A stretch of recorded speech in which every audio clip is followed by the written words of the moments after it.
Hey there, AfterBuzzers. Tonight, we are seeing double. The Church of Night is now the Church of Judas. Sabrina puts the prophecy together, and we have a very special guest joining us for tonight's episode. The chilling adventures of Sabrina After Show starts right now.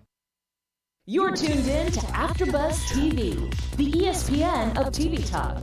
Now, let the buzz begin. What's up, witches? Hello. Still in the thunder there right away. But I love it. Thank you, everyone, so much for tuning into the chilling adventures of Sabrina After Show. We are so happy to be back talking episode 8. Things just keep getting crazier and crazier in this last arc. Things are, wow, I can't even believe it. I'm so excited to talk this episode. We are going to be talking about Roz, Harvey saying, I love you. Do we like this relationship? We're also going to be talking about Sabrina trying to not make the prophecy happen, getting rid of her powers using a Mandrake spell. Father Blackwood creating the Church of Judas, as well as Prudence. Does she really trust Father Blackwood? And Letitia comes back into the picture. But before we get into any of that, I'm going to introduce my hosts who are here joining me today to break down this special episode. To my left, we have Elena Jordan. Hey, I'm excited to talk about this episode. This one is awesome. And next to her, we have Brendan Haley, The demon from another mother. who I magically summoned to be here tonight. Yes, I'm astral projecting right now. And I did say we have a very special guest tonight. Joining us is the writer for tonight's episode, the Mandrake, Josh Conkle. Hi, thanks so much for having me. Thank you. Thank you for being here. It's my pleasure. Yes, we really appreciate you taking the time to come here and sit down with us and talk about this episode that obviously you know so well. Yeah, I know a lot about it. So thank you so much. So let's just get some overall thoughts on tonight's episode. Elena, what do we think? I loved it. I was so here for this episode. I mean, this, I think, was just like the penultimate episode, because I cannot wait to see what happens next. Like, every single second of this one just has you hooked, because it's not what you're expecting. And it really shows off some elements that we haven't really seen from our actors before. And so it was just kind of a nice new spin that I really enjoyed. I'm definitely going to agree with you on that. And I'm also really excited to dive into this topic that we've been waiting since the start of the show last season to see come to fruition, the evil twin. This is something that has been alluded to, and fans have been waiting for it, and we finally get it, and I'm very happy about it. No, I completely agree with both of you. I loved this episode. I honestly think it might be my favorite episode, Josh. Aw, you guys are too nice. Well, it's like, it was just such a strong episode in terms of the characters. Like, I felt very emotional watching Sabrina kind of doing, like, having this inner battle with herself of having to, not by her choice, but give up this half of her identity. And it was beautiful watching that. It was beautiful kind of seeing the struggles with all of our characters, the struggles with Prudence as well, and with Sabrina. And I loved it. I thought it was really well done. Yeah, I mean, Sabrina's always struggled with her duality, right? Like, she's half witch, half mortal, and she's always kind of wanted to be just a regular girl, and she gets it. But not in the way she expected. And when she does get it, she realizes that it's not what she wanted at all, and she actually misses her powers, and mortality is really frightening. And so it's the first time she's ever had to grapple with that.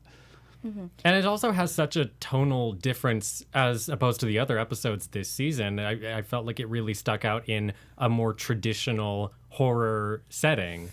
Yeah, we're referencing Invasion of the Body Snatchers in this, especially the 1978 version with Yeah. Donald Sutherland. Yeah. So it's one of my favorite movies. I was really stoked to get to play in that world for a while. Were you a big horror fan growing up that influenced this? I'm a huge horror nerd. All of the writers on Sabrina are either horror nerds or witchy people or both. I would stay up late and watch Cinemax. I wasn't allowed to watch any of these movies. I don't know how I saw them. I guess I just stayed up later than everybody else, but I would stay up and watch, Showtime and Cinemax and watch Freddy Krueger and all that good stuff. And so it's always been part of my DNA. My parents were really worried about me, so I'm lucky that I made a lucrative career out of this. This sounds like a pretty common MO of any horror nerd or any horror writer or worker in the world. I can definitely speak about that myself and other people that we both know. Yeah. Mutual contacts.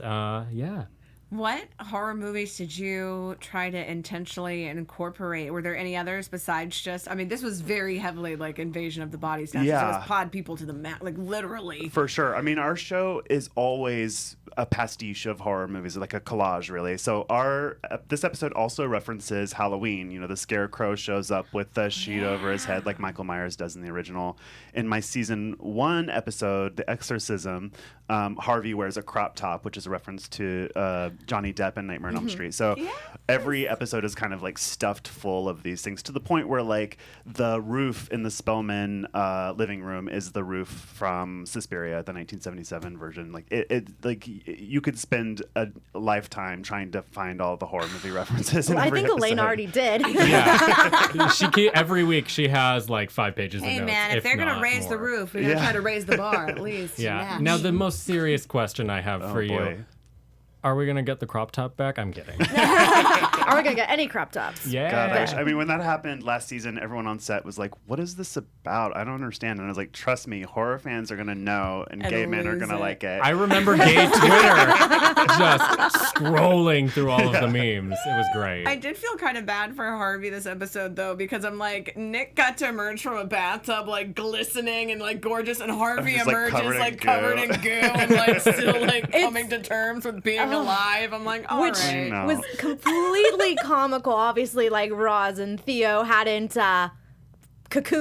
blossomed yet, hadn't hatched. Sure, Yeah. but and then Harvey's just there, They like hadn't hit half puberty. naked. Yeah, there we go. That was such a Harvey. great Very badass comical. moment for Theo, too, to save the day. Oh, We're doing yeah. that more and more with his character, trying to turn him into, like, a tough, cool James Dean badass. And it's And a I lot love of fun. Dorothea, like, Yeah. whispering, like, Yeah. get up. Get up, boy. Yeah. What was it like for you to handle, since you brought it up, Theo's journey and also the other characters, the mortals in particular, really stood up for themselves this episode. What was that like? Yeah, I mean, since the mortals know about the witch world now, they kind of have to take part. And by the end of this season, Sabrina sort of understands that she can't protect them anymore. And whenever she tries to hide something from them, she endangers them. And that's happened time and time again. So going forward, the mortals and Sabrina will kind of act like a group fighting the powers of darkness. So, I saw like a little bit of a reference to Buffy and that sort of like core group, which I love. Yeah, you're gonna get a lot more of that now that they're on the hip to it. Yeah. I love that. I love the fact that this episode, obviously, as you were mentioning, Josh, how Theo, it's a badass moment for Theo because he's finally, emerging as someone who can take care of himself and is really comfortable with his journey and is obviously more supportive of kind of the supernatural. And I love the fact that this episode, all of the humans are becoming more comfortable with the idea of witches and the supernatural in general, whereas in the past few episodes, they've been very standoffish and kind of, pushing Sabrina to the side because they don't want anything to do with it because it's dangerous to them. They see it as dangerous. Yeah, I mean, if part 1 is Sabrina in the mortal world dipping her toes into the witch world for the first time, part 2 is definitely her fully entrenched in the witch world and struggling to hold on to the mortal world. But by the end of this part, since the mortals are so firmly entrenched in everything, going forward, those two worlds are meshed and those characters will be able to cross in really interesting ways. So I'm excited to see how it shakes out. Mm-hmm. Well, speaking of our mortals, something that kind of happened last episode that dived into this episode was Harvey saying, I love you to Roz this episode, but then mistakenly kind of using it as a bargaining or a manipulative thought to get Sabrina down. What did we think? Dumb move? Good move? Idiot. Like, just be like, Sabrina, get down. There's something important. She'd probably just get down. If you ever loved me, calm down, sir. Unnecessary. Like, nobody's like, you have raised this to this bar yourself. I feel like Harvey and all of them are so dramatic, but at the same time, Harvey is such a sweet person, and he really does mean that. He's like a does golden he? retriever. He He's a is. big, dopey, gorgeous, friendly dog. He's not the brightest bulb. With a closet full of six-packs and but crop tops. He means well, Yeah, I'm just like, no, Harvey. That's why I'm glad that Harvey's like doppelganger never really got to fully develop. We'd never be able to tell the two apart. It's true, actually. Harvey already That's a acts good like point. he doesn't know what's going on. I'm like, get it together, man. And poor Roz, I mean, what a terrible time to tell someone that you love them. It was like a moment that was all about Sabrina, and it's like bad timing to And I know really that messed it up. so many people are either very staunchly for Sabrina and Harvey, and some people are very much staunchly Roz and Harvey. I kind of have switched to Roz and Harvey. I think they're adorable together. I like the idea of Roz and Harvey. I don't know. I'm curious to get your perspective, Josh.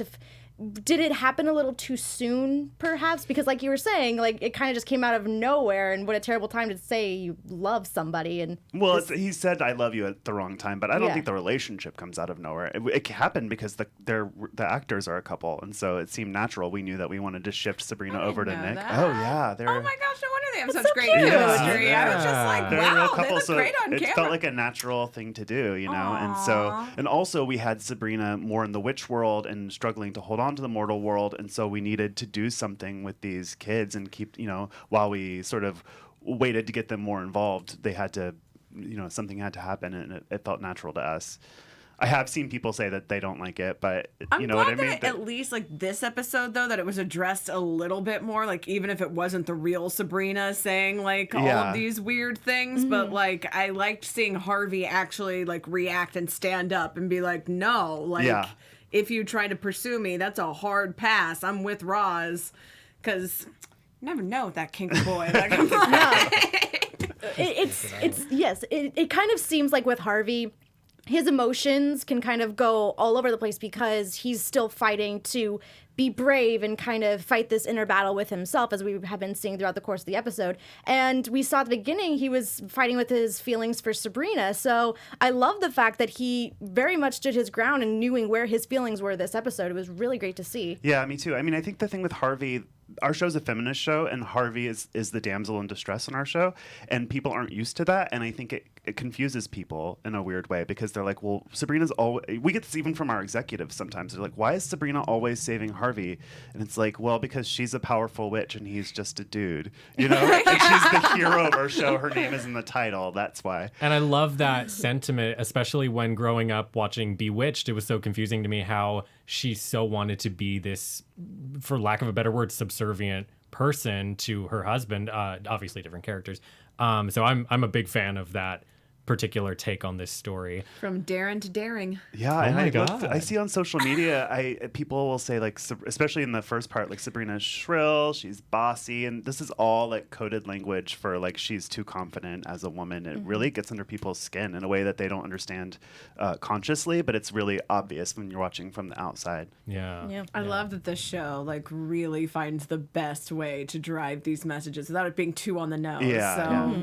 just love it. And all the little comedic breaks in this one, since this was like a really dark thing, but even having like this scene where when Harvey's like, I'm never gonna eat a vegetable again, and Theo's like, did you ever eat vegetables before? Like, I just love that they still are kind of like digging at each other, no pun intended. Elena makes a lot of puns. Yeah, they're all real bad. Sort of tying this back to the doppelganger, the evil twin, I wanted to ask you, this is such a big thing for the fans. It's such a big storyline. It's been in all the comic books, all the interpretations of Sabrina. What was it like to handle that? I didn't feel any pressure in that regard at all because I have no familiarity with the 90s show. I don't remember it from the old comic books. So for me, this is the only Sabrina, if I'm being honest. I was like a teenager when that show was on the air in the 90s, so I was a little bit too mature for it. I was stoked to do it. I knew that it would be fun. I think it's a great episode for Kiernan, who people kind of forget about because there are like more scenery-chewing actors on our show.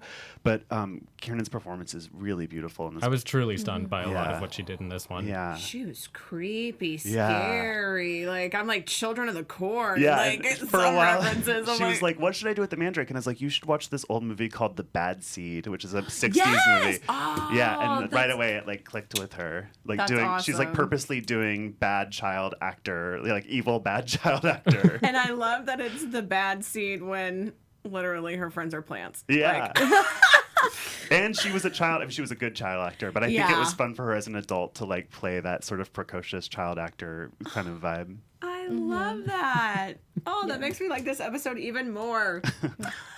Well, kind of going off of that, we were talking about Kiernan's performance. That last scene with her where she's holding basically her other self is so touching, and it really got me emotionally because as I had mentioned, as we've seen, Sabrina is constantly battling with this duality of, you know, her witch side and her human side. And as we saw last season, she doesn't necessarily get the choice of whether she wants to put her name in the Book of the Beast. And again, she makes a point this episode that, you know, her life is not her own. She's just a part of the Dark Lord's agenda. And again, we sadly have to see how she has to make a choice, not on her own free will. It's something that just has to be done if she wants to save the world, basically. Yeah.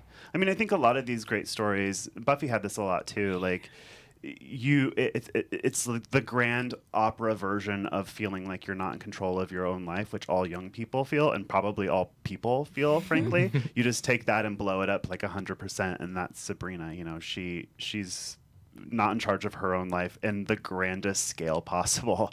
So it was really interesting. There was actually a longer version of that scene that got cut for time where she actually has a conversation with the Mandrake when she's in her lap and they say I love you to each other, and it's like very beautiful.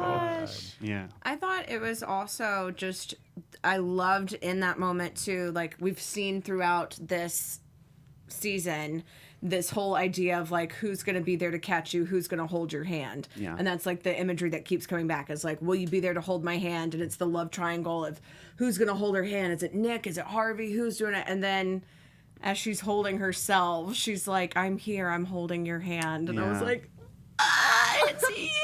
It's another feminist dig, and you save yourself. You're your own savior. Oh, yeah. I love it. Oh my God, I love that so much. I actually noticed a lot of similarities to Jonathan Strange and Mr. Norrell while watching that part of the episode, because that's a story. This is probably just me. I don't know if this was an influence or not, because it's not strictly horror, but that theme of being sort of created for a higher purpose that is not your own and dealing with it, which that entire novel, that's the driving force. So I was really, when the payoff happened, when she was holding herself, I was like, yes, this is everything I wanted. I'm a big fan. I love that she had this lovely conversation with herself, but I also love that you guys can have a conversation with us too. Just by tuning in here on AfterBuzz TV, be sure to comment, rate, subscribe, give us those 5 stars, those thumbs up, especially on iTunes, because every time you comment on iTunes, it bumps us up in the search and people can find us a little bit easier. But we love being the ESPN of TV talk. We love talking about the chilling adventures of Sabrina, and we love hearing what you guys have to say too. So be sure to comment. Let us know your thoughts. And I just want to give a shout out to Doe Baby R. On iTunes, I hope I pronounced that right, who just says, enjoyable. I enjoyed part 2's panel. I appreciate you guys analyzing while infusing bits of humor. So thank you so much. This is not a funny panel at all. Are you kidding me? Don't be so hard on yourself. We're so serious. I don't know, Brendan. I think you're hilarious. Oh my God, that's such an insult, but thank you. No, but for real, thank you so much for tuning in, for commenting. We really, really appreciate it, and we love that you are getting involved in the discussion as well, because we can sit here and talk all we want, but honestly, half of the theories I have for the show come from you. So thank you so, so much. So I just kind of also want to dive into, Josh, real quick, the kind of bombshell we get in this episode where not only Sabrina finds out who Principal Wardwell really is, but also I loved just like this huge amount of information being dropped on us where it finally all comes together. This is why she did the resurrection. This is why she did the exorcism. This is why she cured Roz, even though she would have done it anyway. Yeah. What did you know that's where you were going when you were writing this episode? Yes. So everything was planned out in the beginning, but it was fun for me because I actually wrote the scene in the previous season where Miss Wardwell comes up with the lie that she's an excommunicated witch from another coven, and so this is like the closing bookend of that. So it was really fun. Also, it was fun because it's like we've known since season 1 that Miss Wardwell is no good, and so the audience is so far ahead of Sabrina at this point that it's almost funny. You're like, wake up, Sabrina. Yeah. She's not good. So it was really satisfying to be able to pay that off finally. Are you ever worried when you're writing the episodes? Because I know it's a bunch of different writers. It's a very colorful staff you guys have. Do you ever worry that you're veering too far from one narrative, or is everyone somewhat in the loop? We're all in the loop. We do worry about everything. We think about everything. You know, Roberto, my boss, who's the showrunner, is sort of the final tastemaker, and so he puts the final stamp and gloss on everything. But yeah, I mean, we chew on everything a lot. We spend weeks, just brainstorming before we even start writing. So it's a big process. We put a lot of thought into it. I love that. You always try to incorporate Roberto's rib, if you will. Yeah. Speaking of Roberto's rib, even Principal Wardwell this episode, just seeing her kind of going back to kind of how she was introduced as someone, who, I don't want to use the term ruthless, but is like very strong and has a specific agenda, as opposed to we saw the last couple episodes. She was kind of taking a more human approach. She was kind of enjoying her time with the human Adam. But this episode, we kind of see she just wants to completely get rid of Sabrina. And I just find her fascinating because it's like 1 minute she, is serving the Dark Lord, and the next minute she just wants to completely get rid of Sabrina. And it's just fascinating to watch her and how she chooses to go about it. What do you guys think? I mean, I loved that in this episode, too, that we got to see her create her own man. Like, we keep seeing the story of creation and then, the story of Lilith and being pulled from the rib and all these things. And I absolutely love that she made her own Adam, that she was like, all right, now you're going to do whatever I have to say. And she get can close to the fire. You don't like it? Get close to the fire. She can say that she's over real life Adam, but like, why would you make him? Why would that happen then? I was sad when she burned the doll, though. I was like, oh. I mean, I think her relationship with Adam was important for us as writers because it softened her character. I mean, there's so much of her. You can make a supercut that's hilarious of just her disappearing behind bookshelves and like behind a menu and stuff. Yeah. Like, we didn't want that to be the only thing about Madame Satan and like her thirst for power. So the journey with Adam kind of let us show some vulnerability in that character, but it had to be a blip. She's about power. She's about seizing the throne and the crown, and that's the tea. And so Adam had to go so that she could remember who she is and what she actually wanted, I think. Yeah, but Saint even says that. He's a distraction. Yeah. He's like, get rid of him. But I love the fact that she owns that.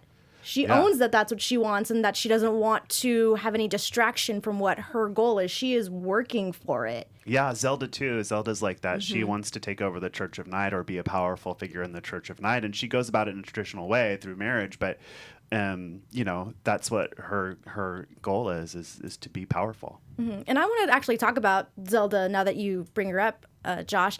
So we have this whole thing where, again, Father Blackwood, lust for power, decides to change the Church of Night to the Church of Judas, and basically instills his 5 tenets, which are very sexist, and basically puts the witches on the lower end. They don't have as many high privileges as the warlocks.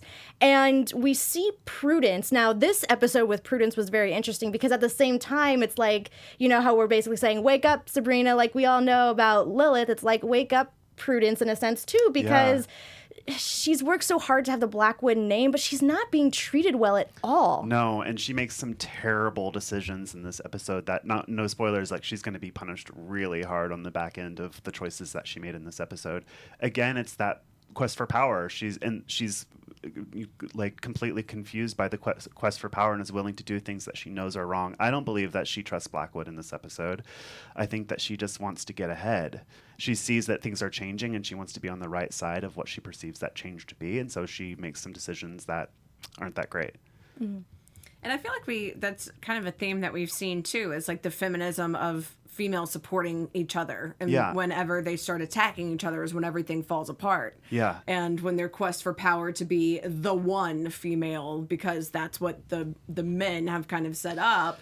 And it's like by trying to topple that patriarchy, if they were able to work together, like we even see in this one when Elspeth is about to be killed and they kind of play on his pride, and Zelda's like, don't martyr her because then that gives them a cause, and Prudence steps in and kind of defends that. If just one or the other, if they had gone at each other in that scene, Elspeth would be dead. Yep, that's true. And also Prudence betrays Zelda by bringing back Letitia, and she learns in this episode how terrible a mistake that was when she finds out that Letitia is to be betrothed to her twin brother on her 16th birthday. Yeah. You can see it in Prudence's face that she's like, oops, I messed up big time. Yeah, which I'm also like, Prudence, why do you think that they would put a baby out in the wood with Desmelda? Like, I mean, they're not just like, oh, I bet the baby's gonna love it here. Like, it's for a reason. But I generally felt like she did that because she is, in a sense, she is on the same playing field as Zelda. And Zelda lets her know that, because Prudence is like, well, I'm a Blackwood. Zelda, well, so am I. Yeah. And yet look at me, I'm in the witch's cell kind of thing. And I feel like she did that to earn trust, to kind of edge out Zelda so that she is the only female Blackwood. Yeah, they're playing a Game of Thrones, and they're playing different tactics, and both sets of tactics fail, and they wind up in the exact same place by the end of this episode. So you never know what's going to happen. Yeah. Crazy time. But I feel for little Letitia, and even the fact that I'm hoping, obviously, Prudence finally realizes, hey, my dad's up to no good. He was about to let Zelda kill me because now he has a daughter by blood who is not, a child out of wedlock, basically. Right. Yeah. Yeah. Well, sort of jumping off of the topic we brought up in that little segment, the path to glory. Let's talk about how you got to Sabrina. Oh, gosh. Because it's a fascinating story. I've heard like a little bit, but never from you. Yeah, sure. I was a playwright. I lived in New York. I was writing off-Broadway plays and working full-time in advertising. And at the time I was married. I had a beautiful apartment in Brooklyn. And as I got more senior in my advertising career, my writing kind of was starting to dwindle because I was busier and busier and busier. And so I got to a place where I thought, okay, well, if this is my life and I just live in Brooklyn and my beautiful marriage and work in advertising and make theater on the weekends with my friends, like that's not such a bad life. And as soon as I said that to myself, I got a job writing for a series of unfortunate events on Netflix, which was my first writing job. And I made a movie with Danny DeVito, adapted from one of my plays that premiered at Tribeca.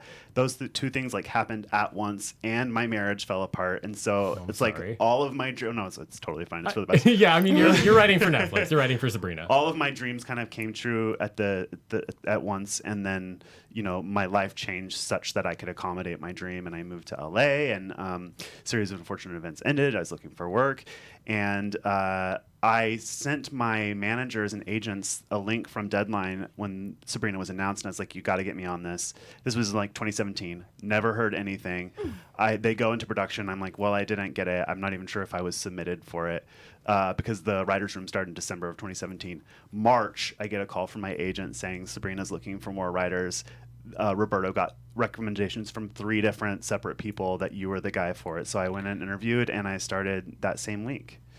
Amazing. I was the last writer in the door.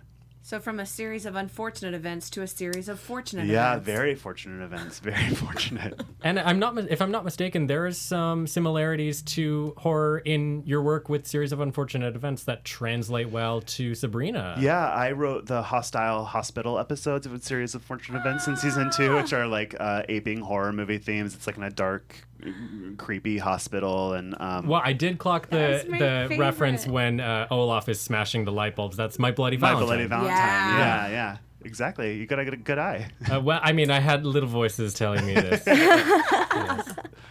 But yeah, what was I gonna say? Oh, sorry, jumbled thoughts. Your background in horror. This is more of an affinity, or is Sabrina really and series of unfortunate events? Would you say that those are your first tastes of working in the world, or? Yeah, I've been very lucky because both shows I've worked on are very me. I have a quirky, weird sensibility. I've spent a lot of time in theater and in books before I wrote in television writing for young audiences. I've written a lot about witches.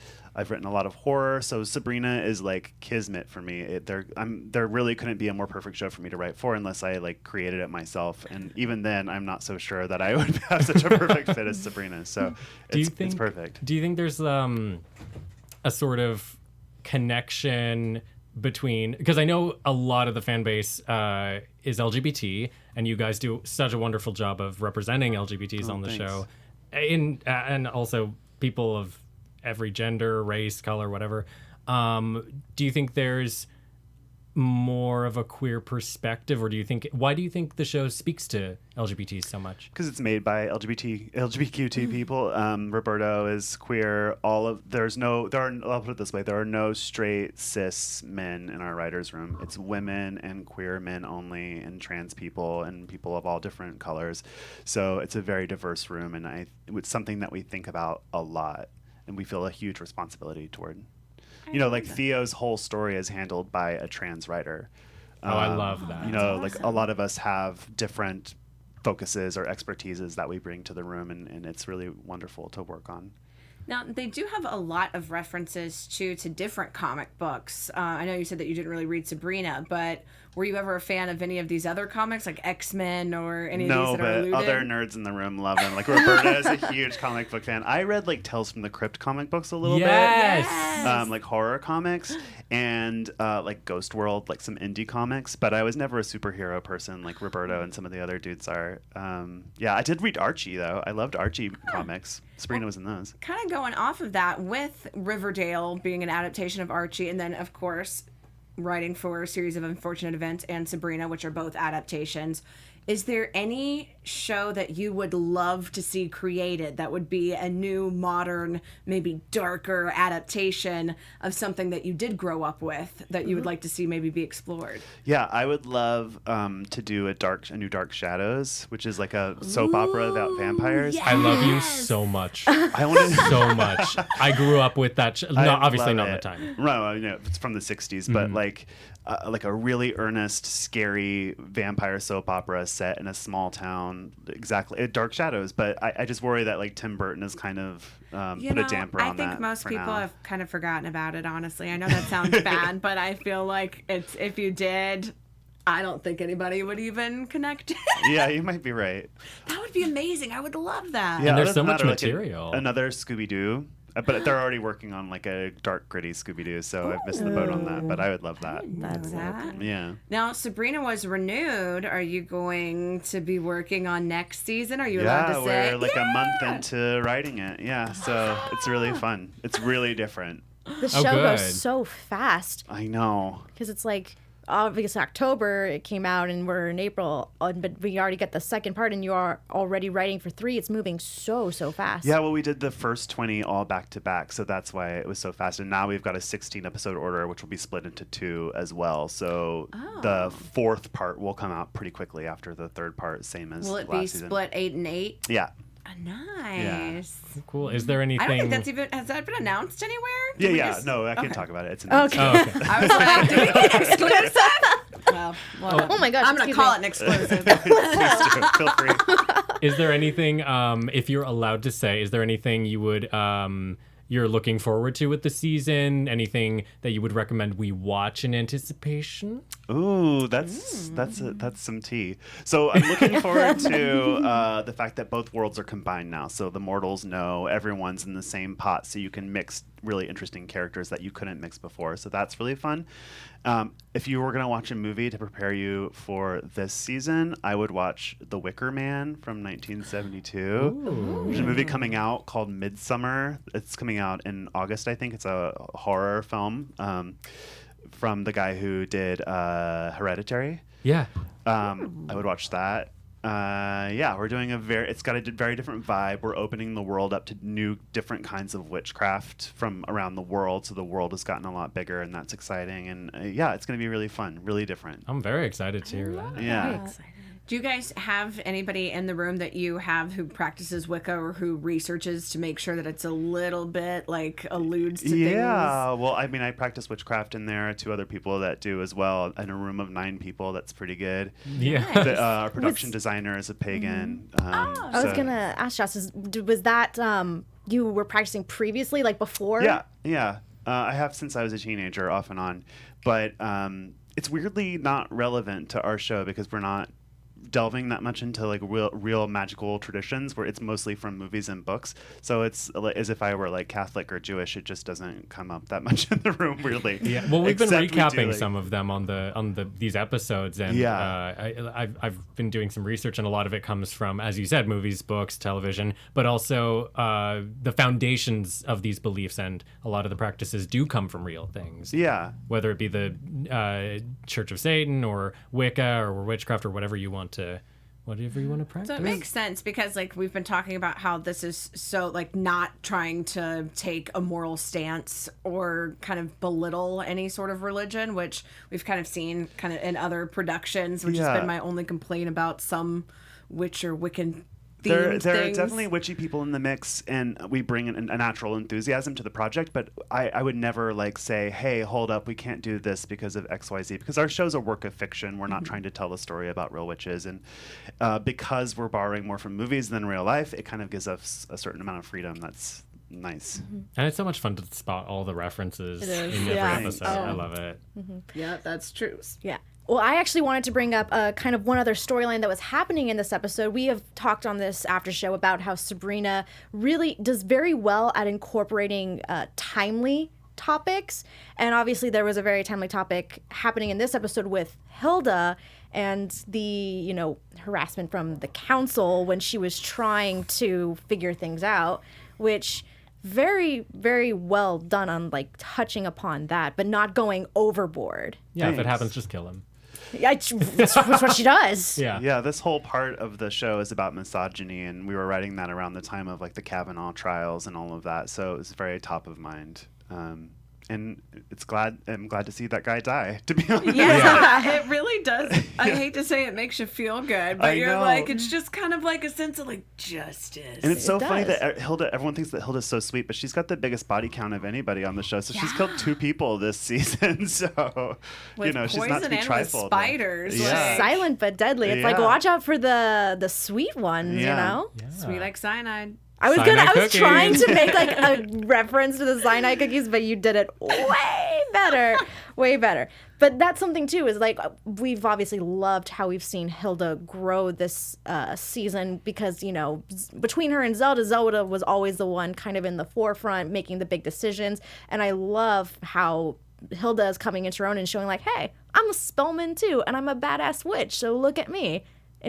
I love it. She's one of the first people that really questions the Church of Night, too. In the pilot, she confesses to Sabrina that she never wanted to join the Church of Night. And so at the start of our show, the Church of Night is so unified and such a powerhouse. And by the end of this part, it's like much more fractured by everything that's happened throughout the course of the show. So she's smarter than most people give her credit for. She's way out ahead in the Church of Night. I'm a Hilda stan. If you're a Hilda stan, comment below. Yes. Me.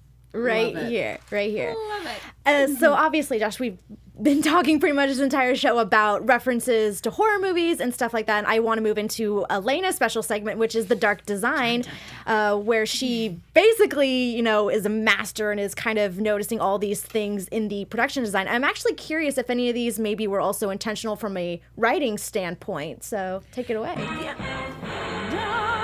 So this one, I did like that they had the reference to Sweetwater River. Yes, That was yes. a big thing. So was that something that was like an intentional, like we're going to have just a slight allusion to Archie? Yeah, so I think that a lot of people don't understand that Greendale and Riverdale are next to each other, separated by Sweetwater River. That's canon. So, like in Riverdale, Miss Grundy lives in Greendale and dies in Greendale. Don't go to Greendale. Well, weirdly, I think Riverdale's more dangerous. Riverdale is way more dangerous. You're right. Wait a minute. Like, okay.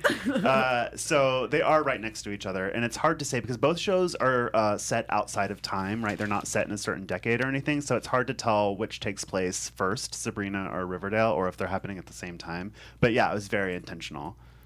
I love that. You're probably not going to be able to say, but are we ever going to see any like actual crossover with Everyone Riverdale? would love to do a crossover. It's not a creative thing as much as it is logistics because we're on different networks and with contracts and stuff like that, it makes it really difficult.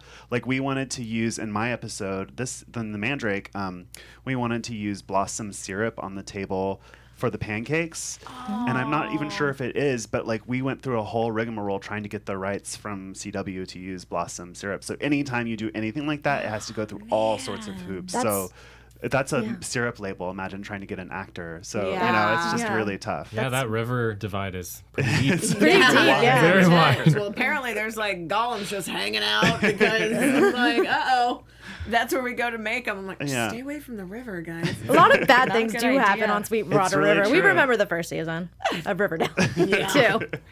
I know that, and I did love that there was the reference to this season where it's like next, like you steal a pack of gum, next you're gonna be poisoning the reservoir, and I was like Hiram Lodge. Exactly. I started rewatching Riverdale, and Kevin Keller makes a reference to Madam Satan in the pilot of Riverdale. Really? Yeah. No one clocked it because it was like years before Sabrina existed, but gosh. he says something about Madam Satan. That's so cool. Well, even like the Black Hood and like the Gargoyle King that they reference, I was like, that's from Madhouse. It's the Sabrina. Like it's the. Anyway, so one thing that I also found that I thought was really cool in this one, when they're talking about when Ambrose and Sabrina are plotting out what are we gonna do about this Mandrake. And saying, well, she's basically you, except for she's kind of a newborn, so she doesn't have the sense of strategy. And they're coming up with their strategy. There's a chessboard that's directly in between them that is featured that you can kind of see. So it's like an illusion too, whereas instead of just a straight duel, they're playing chess, they're moving the pieces around. And we have an earlier chess reference when they say that it's just a pawn in the game. I'm just a pawn in his game, then they literally show the pawns on the chessboard. So I thought that was a really, really cool. I need to watch with you. In. Yeah, our production design team is pretty genius. Lisa Sober is, who's the production designer, is an absolute genius. She deserves every Emmy. And Angus, who does the costumes, is brilliant too. And together they're a team that just like can't be matched, frankly. So good. We were talking about it too in the House of Horrors episode, like all the way down to the card that Theo was reading. Yeah. When it had the name of the Greek god that ended up being struck blind, but given visions like Roz, but then was turned into like a woman that then had to transition into a man like Theo. And I was like, the show is ridiculous. It's so good. Even the tarot cards themselves. I mean, Lisa did some deep research into the like Pamela Coleman Smith Rider-Waite tarot deck and like the deep symbology of each of those tarot cards and tried to adapt it to our characters. I mean, she's pretty brilliant. So good. Love it. And then Any any Wicca things that stood out today? Well, tonight's episode? I sort of wanted to open this little segment up to you as well, since I know you wrote the episode and you've probably had a lot of time to talk about mandrakes. But mandrakes are I cannot speak. Mandrakes or Mantigora come from a region in the Mediterranean, and there are other parts of the world where they show up, but they have long been thought to have magical properties for healing, for cursing, all sorts of stuff. So I wanted to sort of ask, did you go into like research around the actual plant, or is this purely from Roberto's comics? And it's really mostly from Roberto's comics, although we do look into mythologies and stuff like that from around the world. Like in the first part, Batty Bat is a Filipino sleep demon, so that's all in the mix, but mostly it was borrowing from the mythological side of the Mandrake rather than like the magical real life sort of version of it. Yeah, I mean, that's all I really got for you, because it's mostly apocalyptic Satan stuff. But it's all great stuff, and it's all great perspectives. Honestly, Josh, I loved your perspective of just, with the crossover things. That's stuff that we as viewers don't think about, the logistics or anything like that. I know fans of both series are constantly asking for that. Yeah, I mean, everyone would love to do it. It's hard, Yeah. Well, the Mandrake is the perfect one to plant the seed, so... I will ask all of you this. If you were faced with a doppelganger, a Mandrake, what would you do? It's tough to say. I don't know. I would probably just talk to it, because I don't know. Would my Mandrake be evil? I don't know. I feel like being realistic, if you know me, I work like all the jobs, like writing, journalism, hosting, acting. That's actually a really good point that you're about to make. I would probably use it to be in more than one place, maybe work all of these jobs that I don't want to work. That way I can make more money and just be comfortable. What about you, Elena? I don't think I would want to enslave my Mandrake like that. That seems like a good idea in theory, but I'd be sad. I am think a I would Slytherin just for a be reason. like, let's hang out and you can be like my cool, slightly stupid twin. Mostly, you know, like we'll be buds. I'm a Slytherin too, by the way. Oh my God! Hey, Slytherin. Is it gross to say like make out with my Mandrake? I was thinking that too. I want to see what it would be like to make out with me. You could give yourself tips, and it's not offensive. It's you. Yeah, That's true. Also, you know, you're never objective about your own appearance, but I feel like if there was an exact double of you, rather than looking in a mirror or a photo, you would really see what you look like in the world. Which is why I want to get it far away, doing all my dirty work, so I don't have to you look don't at look it. at it. Yeah. Yeah. Well, Josh, again, thank you so much for joining us tonight and really adding great insight and perspective on this episode. It was, like I said, it was probably my favorite episode just because of the great character development we got. So again, thank you It's a so pleasure. much. I really appreciate it. Where can our fans, if they want to follow along with you in your writing journeys, where can they find you on social media? I'm most active on Twitter, so you just follow @JoshuaConkle. And I also want to thank my amazing panel, Elena and Brendan, for also providing amazing insight and perspective as well. Elena, where can the fans find you on social media? You guys can find me on Twitter @Elena Jordan and on Instagram @ElenaJ Jordan. And you can find me here at AfterBuzz TV, also doing the Riverdale after show. So She got a monopoly on I'm all the taking Dales. over the town. Look out. Look out, Sabrina. Look out, Lilith. I'm taking over. And taking over from the underworld to up above, I'm Brendan Haley. You can find me at Brendo Hales on Twitter, Brendan Haley on Instagram. I'm also here doing Supernatural, which is coming up later tonight. And I'm also doing Queer Eye on Tuesdays. And I'm Veronica Valencia. You can find me on Twitter and Instagram @It's Me, Veronica V. And it's true because it ain't no glamour.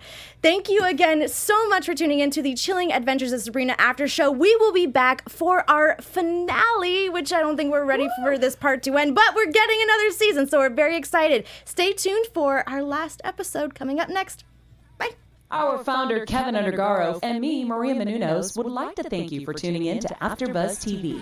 Remember, we're not just the first, we're the biggest in the world, and we're the only destination for all your favorite TV shows. Whatever you crave, we've got it. So go to AfterBuzzTV.com and check out our lineup. Buzz you later.